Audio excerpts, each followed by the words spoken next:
వేసవి ఎండలు అప్పుడే అదిరిపోతున్నాయండి. ఈ మండు వేసవిలో మా గార్డెన్లో చక్కగా కొత్తిమీర ఎంత చక్కగా మొలిచిందో చూడండి. ఇది కూడా కొత్తిమీరే. మెంతి కూర,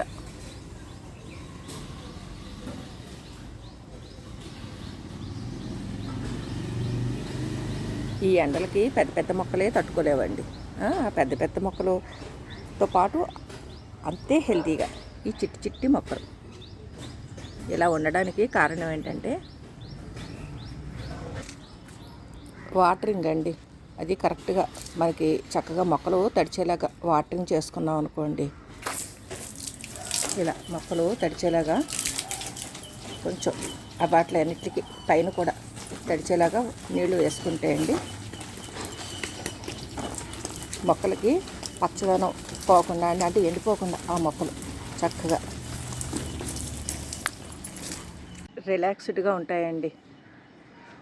ఇదిగోండి ఇక్కడ కూడా మెంతి కూరే. అలా పెద్ద మొక్కలు కానీ చిన్న మొక్కలు కానీ ఇదిగోండి ఇక్కడ కూడా కొత్తిమీర, దాంతోపాటు భూత్ జోలోక్య నారండి. ఇది భూత్ జోలోక్య చాలామందికి నేను ఫ్రీగా డిస్ట్రిబ్యూట్ చేస్తున్నాను కదా. ఇవి కొంచెం పాత విత్తనాలు అనమాట, అందుకని వేశాను. ఇప్పుడు మీకు ఇచ్చేవి మాత్రం కొద్దిగా ఆగండి, 1 or 2 months ఆగి నాటుకోండి. ఇవి వేరే రకం సీడ్స్ అండి. ఇక్కడ కూడా కొత్తిమీర వేశాను. ఇదేదో తోటకూర వచ్చింది. ఇదిగోండి భూత్ జోలోక్య మొక్క పళ్ళు మళ్ళీ తయారవుతున్నాయి. అలాగా మనం పూల మొక్కలు ఇప్పుడు చూడండి, ఇంత మండు వేసవిలో కూడా చామంతులు ఎంత చక్కగా పోస్తున్నాయో. పూల మొక్కలు కానీ, పళ్ళ మొక్కలు కానీ, కాయగూర మొక్కలు కానీ, ఏ మొక్కలకైనా సరేనండి, మనం ఈ వేసవి ఎండలు తట్టుకోవడం కోసం అండి మొక్కలకి వాటరింగ్ అది చేసినప్పుడు చక్కగా మొక్కల పైన కూడా నీళ్లు చల్లాలి. అలాగే ఉదయం పూట, సాయంత్రం పూట కూడా చల్లాలండి. చల్లితే మొక్కలు రిలాక్స్డ్గా చక్కగా పెరుగుతాయి, వేసవి వేడిని తట్టుకుంటాయండి.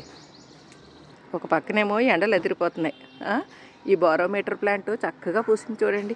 ఈ బారోమీటర్ ప్లాంట్ పోస్తే వర్షాలు వస్తాయంటారు. ఎండ మాత్రం ఎదిరిపోతుందండి.